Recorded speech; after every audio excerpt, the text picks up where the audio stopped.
Islamic relief Pakistan کی تعاون سے ضلعی سطح پر centre for coastal and deltaic studies CCDS Sindh university Thatta campus میں پانی کے تحفظ اور انتظام پر ایک روزہ سیمینار منعقد ہوا۔ سیمینار کی صدارت CCDS کے ڈائریکٹر پروفیسر ڈاکٹر مختار احمد مہر نے کی۔ انہوں نے کہا کہ نیشنل واٹر ویژن 2025 کے مطابق تحفظ، ترقی، گڈ گورننس اور مؤثر انتظام کے ذریعے پاکستان کو مناسب پانی دستیاب ہوگا۔ پانی کی فراہمی اچھے معیار کی ہوگی، مساوی طور پر تقسیم کی جائے گی اور ایک مؤثر اور مربوط پانی کے انتظام کے ذریعے تمام صارفین کی ضروریات کو پورا کیا جائے گا۔ انہوں نے اس بات کا اعادہ کیا کہ حکومت، تعلیمی اداروں اور NGOs، سول سوسائٹی، مقامی کمیونٹیز کو آبی وسائل کے تحفظ کے لیے عملی اقدامات کرنے کی ضرورت ہے، جس میں گھریلو، زرعی اور صنعتی شعبوں کے لیے پانی کے وسائل کا مناسب انتظام، مناسب تقسیم اور استعمال شامل ہے۔ پانی کے ضیاع پر صحیح چیک اینڈ بیلنس ہونا چاہیے، پانی کی آلودگی کو کم سے کم کیا جائے۔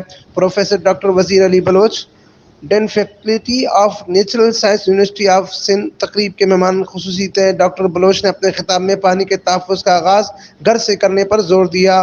صرف باتوں کی نہیں، عملی کام کی اشد ضرورت ہے، ہم اس سے انکاری نہیں۔ پانی کی کمی کی حقیقت تاہم انتظامی خرابی ہے، ہمیں پانی کے مناسب انتظام اور تقسیم کی ضرورت کو دیکھنا ہوگا۔ طلباء کو پانی کو بچانے کا طریقہ اور سکھایا جانا چاہیے اور ہمیں خود کو پانی کے بچانے کا عادی بنانا ہوگا۔ اس موقع پر ایڈیشنل ڈپٹی کمشنر ٹھٹہ ریاض حسین لغاری مہمان خصوصی تھے اور اپنے خیالات کا اظہار کرتے ہوئے انہوں نے کہا کہ سیمینار کے ذریعے تشکیل دی گئی تکنیکی سفارشات ذیلی حکومت کے ذریعے حکام کو بھجوائی جائیں گی تاکہ معاشرے کے مقامی اور علاقائی فوائد، خصوصاً میٹھے پانی کی کمی اور تحفظ کے حوالے سے نقطۂ نظر کو سمجھا جا سکے۔ بشیر وسیم، پروگرام کے کوآرڈینیٹر، اسلامک ریلیف پاکستان، انہوں نے معزز مہمان کا خیر مقدم کیا۔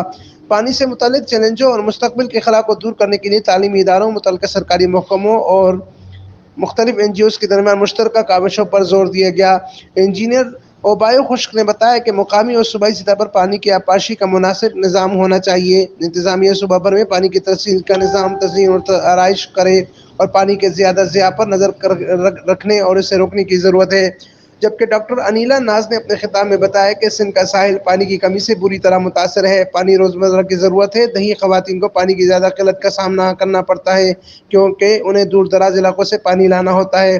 وہ اپنے مردوں کے ساتھ مسلسل کھیتوں میں کام کرتی ہیں، جس سے ان پر ہر کام کا بوجھ بھی بڑھ جاتا ہے۔ Deputy director social welfare Khudabakhsh Behrani نے گفتگو کرتے ہوئے کہا کہ بین الاقوامی معیار کے مطابق ٹیل میں رہنے والے لوگوں کو زیادہ سے زیادہ پانی دیا جانا چاہیے۔ ٹھٹہ بدین سجاول پانی کی قلت سے شدید متاثر ہیں، ناقص سیوریج سسٹم کی وجہ سے پانی آلودہ ہے اور زندگی بری طرح متاثر ہے۔ SRSO کے ڈسٹرکٹ منیجر احمد خان سمرو نے فیلڈ میں اپنے تجربات کا ذکر کرتے ہوئے بتایا کہ ایسی بحثیں ہونی چاہیے جہاں زیادہ تر ممالک سری لنکا اور چین کی مثالیں شیئر کرتے ہوئے نئی ٹیکنالوجی میں تبدیل ہو رہے ہیں۔ لیکچرار سندھ یونیورسٹی کیمپس سیدہ فضا شاہ نے کہا کہ زمینی سطح پر پانی کو محفوظ کیا جا سکتا ہے اور نئی ٹیکنالوجیز کو اپنا میکانزم کو کنٹرول کرنے میں مددگار ثابت ہوگا۔ ہارون باقری نے پاکستان میں پانی کی قلت کے حوالے سے حقائق و اعداد و شمار ذکر کرتے ہوئے کہا کہ پاکستان پانی کی کمی کا سامنا کرنے والے ٹاپ پر 3 ممالک میں سے ایک ہے۔ پاکستان کو 2030 تک SDG-6 کے اہداف کے حصول کے لیے ہنگامی حالات کا اعلان کرنے کی ضرورت ہے۔ اس سیمینار میں ضلع ٹھٹہ کے طلباء، مقامی کمیونٹیز، سول سوسائٹی، میڈیا کے نمائندوں نے بڑی تعداد میں شرکت کی۔ امین فاروقی، فارسٹو نیوز، ٹھٹہ سے